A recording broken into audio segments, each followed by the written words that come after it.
వచ్చేటువంటి రాబోయేటువంటి ప్రమాదాలను తెలిసినటువంటి వాళ్ళంగా, రాబోతున్నటువంటి పెను సంక్షోభాన్ని మనం అర్థం చేసుకున్నటువంటి వాళ్ళంగా చెప్పాల్సినటువంటి బాధ్యత మనకు ఉందనేటువంటిది మనం తెలుసుకోవాల్సినటువంటి అవసరం ఉంది.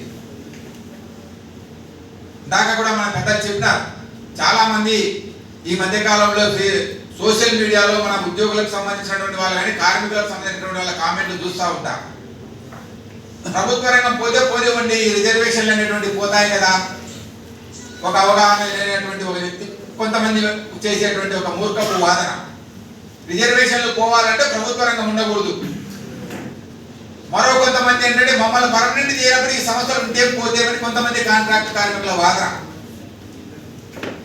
ఇట్లా మనకున్నటువంటి కొన్ని వ్యక్తిగత సమస్యలు లేదా మనకున్నటువంటి కొన్ని వ్యక్తిగత అభిప్రాయాలని మొత్తం సమాజానికి లేదా మొత్తం సంస్థకు ఆపాదించి అవి ఏమైపోతే మాకేం లేనటువంటి ఒక సంకుచితమైనటువంటి మనస్తత్వంతో, కుంచుకుపోయినటువంటి మనస్తత్వంతో ఇవాళ కొంతమంది కార్మికులు కానీ లేదా కొంతమంది నాయకులుగా ఉన్నటువంటి వాళ్ళు కూడా ఇవాళ మాట్లాడుతూ ఉన్నారు.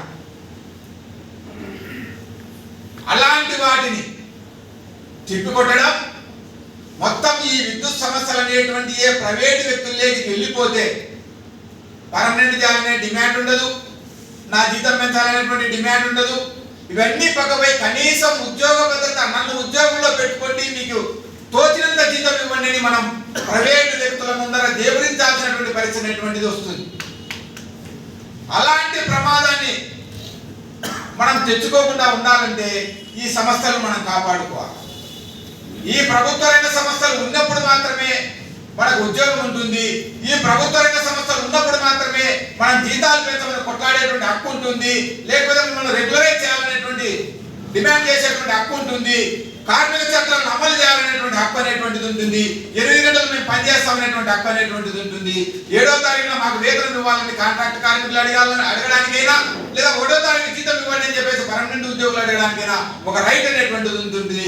ప్రైవేటు వ్యక్తుల చేతులు లేకపోతే ఇవాళ ఈ ఉన్నటువంటి అనుభవిస్తున్నటువంటి హక్కులు కానీ లేకపోతే చట్టాలు కానీ ఏమీ లేకుండా పోతాయి. మన ఉద్యోగ భద్రత అనేటువంటిది ప్రమాదంలో పడుతుంది అనేటువంటి ప్రధానంగా ఉద్యోగులకు, కార్మికులకు వారికి అవగాహన అర్థమయ్యేటువంటి పద్ధతుల్లో ఒక పరిణతి చెందినటువంటి కార్మిక సంఘాల్లో ఉన్నటువంటి వాళ్ళంగా చెప్పాల్సినటువంటి బాధ్యత మన మీద ఉంది. కాబట్టి దీనివల్ల వచ్చేటువంటి ప్రమాదం ఏంటనేటువంటిది మనకు ఒక అవగాహన రావాలనేటువంటిది, మనకు ఒక అవగాహన వచ్చినప్పుడు మాత్రమే డివిజన్ స్థాయిలో, సర్కిల్ స్థాయిలో లేదా జనరేటింగ్ స్థాయిలో మనం చెప్పడానికి వీలుంటుంది అనేటువంటిది మనం ఈ కనీస అవగాహన సదస్సులను మనం ఏర్పాటు చేసుకోవడం జరిగింది.